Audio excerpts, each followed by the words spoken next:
Hi friends, welcome to hair transplant safari. Hair transplant ആർക്കൊക്കെ ചെയ്യാൻ പറ്റും, ഏതൊക്കെ ഡോക്ടേഴ്സ് ക്വാളിഫൈഡ് ആണ് എന്നൊരു ഒരുപാട് ആൾക്കാർക്ക് സംശയം ഉണ്ടായിരുന്നു. ഞാൻ ജസ്റ്റ് ഒരു ഇത് പറയാം. അതായത് ഇന്ത്യയിൽ രണ്ട് സെഗ്മെൻറ്റാണുള്ളത്. ഒന്ന് വെച്ചാൽ നാഷണൽ മെഡിക്കൽ കമ്മീഷൻ, അതായത് അലോപ്പതി ഡോക്ടേഴ്സിൽ നമുക്കിപ്പോൾ MBBS തൊട്ടുള്ള എല്ലാ ഡോക്ടേഴ്സുമാർ അതിൻ്റെ അണ്ടറിലാണ് വരുന്നത്. സർജൻസ് ആണെങ്കിലും അല്ലെങ്കിൽ കാർഡിയോ സർജൻസ് പല പല കാറ്റഗറി വരുന്നുണ്ട്. അടുത്തത് dental council of India, DCI എന്ന് പറയും. ഡെൻറ്റൽ കൗൺസിലിൻ്റെ അണ്ടറിലാണ് BDS ഡോക്ടറും അതേപോലെ MDS മാക്സിലോഫേഷ്യൽ ഡെൻറ്റലിൻ്റെ പോസ്റ്റ് ഗ്രാജുവേഷനാണ് MDS വെറും ഡെൻറ്റൽ മാത്രമല്ല, അവർക്ക് ഇതിൻ്റെ മുകളിലുള്ള ഏത് സർജറിയും ചെയ്യാം എന്നാണ് അവരുടെ കോഴ്സിൽ അവർക്ക് പഠിപ്പിക്കുന്നത്. ഓക്കെ, അപ്പോൾ അതുകൊണ്ട് ഒരുപാട് ഹോസ്പിറ്റൽസിൽ ഹെയർ ട്രാൻസ്പ്ലാന്റേഷൻ MDS ഡോക്ടേഴ്സ് ചെയ്യാറുണ്ട്. അവർ വെൽ ക്വാളിഫൈഡ് ആണ്. പക്ഷേ ഇത് അന്ന് NMC ഒരു ഗൈഡ് ലൈൻസ് ഇറക്കിയിട്ടാണ്. NMC national medical commission guidelines ഇറക്കിയ സമയത്ത് അതിൽ വളരെ വ്യക്തമായിട്ട് പറഞ്ഞ് RMP രജിസ്റ്റേർഡ് മെഡിക്കൽ പ്രാക്ടീഷണറായ ഡോക്ടേഴ്സ്, അതേപോലെ തന്നെ അതിൻ്റെ മുകളിലുള്ള ഡോക്ടേഴ്സുമാറിനെ ഹെയർ ട്രാൻസ്പ്ലാന്റ് ചെയ്യാം. പക്ഷേ നല്ല ട്രെയിനിങ് എടുത്തിരിക്കണം, വെറുതെ അവർ ചെയ്യാൻ പറ്റില്ല. പ്രിഫറലി ഡെർമറ്റോളജിസ്റ്റ് ആൻഡ് പ്ലാസ്റ്റിക് സർജൻസ്. പക്ഷേ വെറും ഡെർമറ്റോളജിസ്റ്റ് ആയ പോലെ അവർ ഡെർമറ്റോ സർജൻ ആയിരിക്കണം, എക്സ്പീരിയൻസ് വേണം. വെറുതെ നമ്മൾ ട്രാൻസ്പ്ലാന്റ് ചെയ്യാൻ പറ്റില്ല എന്ന് വളരെ വ്യക്തമായിട്ട് പറഞ്ഞിട്ടുണ്ടായിരുന്നു. അതിന് ശേഷമാണ് പല കൺഫ്യൂഷൻസ് ഉണ്ടാകുമ്പോൾ. അപ്പോൾ MDS എങ്ങനെ ചെയ്യാൻ പറ്റും, NMC ഇത് പറഞ്ഞില്ലല്ലോ. ശരിക്കും പറഞ്ഞാൽ NMCയും DCയും രണ്ട് ബോഡിയാണ്. അപ്പോൾ NMCയുടെ കാര്യം DCAക്ക് പറയാൻ പറ്റില്ല, DCയുടെ കാര്യം NMCക്ക് പറയാൻ പറ്റില്ല. അപ്പോൾ അങ്ങനത്തെ ഒരു കൺഫ്യൂഷനുള്ള സമയത്താണ് ഈയിടെ ഒരു ഇത് വന്നു. അതായത് അതിന് നിങ്ങൾക്ക് വായിക്കാം. ഞാനത് സ്ക്രീൻഷോട്ട് സ്ക്രീനിൽ കൊടുക്കാം. ഓക്കെ, 2025 ഡിസംബർ 16 ഡയറക്റ്റ് ഇന്ത്യൻ്റെ പാർലമെൻറ്റിൽ തന്നെ ഒരാൾ ചോദിച്ചു. അത് ഹെൽത്ത് മിനിസ്ട്രിയോടാണ് ചോദിച്ചത്, ഹെൽത്ത് ഡിപ്പാർട്ട്മെൻറ്റാണ് ചോദിച്ചത്. Ministry of health and family വെൽഫെയറിനോടാണ് ചോദിച്ചിരിക്കുന്നത്.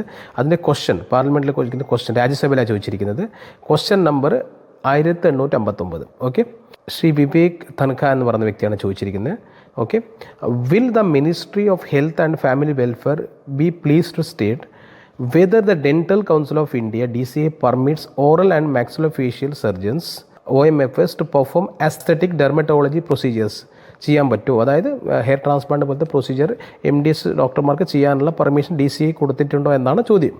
ഓക്കെ, അടുത്തത് whether the such permission exceed statutory mandate of the DCA. Next whether this overlap conflicts. ഇതൊക്കെ ഒരുപാട് ക്വസ്റ്റ്യൻസ്, 4-5 ക്വസ്റ്റ്യൻസ് ഉണ്ട്. അതിൽ കൊടുത്തിരിക്കുന്ന ആൻസറാണ് very important. Oral and maxillofacial surgeons who undergo training under dental council of India MDS course regulation 2017 are permitted to perform aesthetical surgical procedure and selected hair restoration procedure limited strictly to the cranio maxillofacial region. അതായത് നമ്മൾ കഴുത്തിൻ്റെ മുകളിലാണ് ഈ region വരുന്നത്. അപ്പോൾ അതിലുള്ള hair restoration surgery ഇവർക്ക് ചെയ്യാനുള്ള പെർമിഷൻ ഇവിടുന്ന് കൊടുത്തു. അപ്പോൾ ഇതിനൊരു കൺഫ്യൂഷനില്ല. ഇത് നമ്മളെ പാർലമെൻറ്റിൽ ഹെൽത്ത് മിനിസ്ട്രി തന്നെയാണ് ഡയറക്റ്റ് പറഞ്ഞിരിക്കുന്നത്.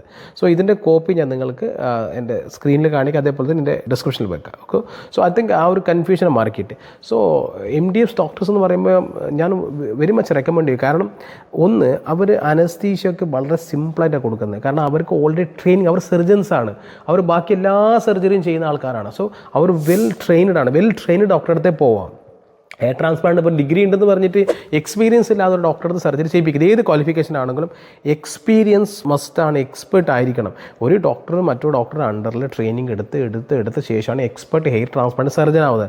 അല്ലാതെ ബുക്കിൽ ഒരുപാട് ഡിഗ്രി ഉണ്ട് എന്നുകൊണ്ട് ഒരാൾ മെയിൻ ഡോക്ടർ ആവണമെന്നില്ല. അതുകൊണ്ട് ഈ കാര്യം നിങ്ങൾ വളരെ ശ്രദ്ധിച്ചിട്ട് വേണം ഒരു ട്രാൻസ്പ്ലാന്റേഷൻ ഡോക്ടർ സെലക്ട് ചെയ്യുമ്പോൾ. ഒരു ടീമാണെങ്കിൽ ഒരു ഡോക്ടർ ഒറ്റയ്ക്ക് ചെയ്യുന്ന ഒരു പ്രൊസീജിയർ അല്ല ഇത്, ഒരു ടീം കൂടെ ഉണ്ടാവും. അത് നല്ല എക്സ്പേർട്ടായ ടീമുണ്ടെങ്കിൽ മാത്രമേ നമുക്ക് കറക്റ്റായ റിസൾട്ട്സ് കിട്ടുള്ളൂ. സോ ഇതൊരു നിങ്ങൾക്കുള്ള കൺഫ്യൂഷൻ മാറിക്കിട്ടെന്ന് വിചാരിക്കുകയാണ്. Thank you very much for watching hair transplant safari.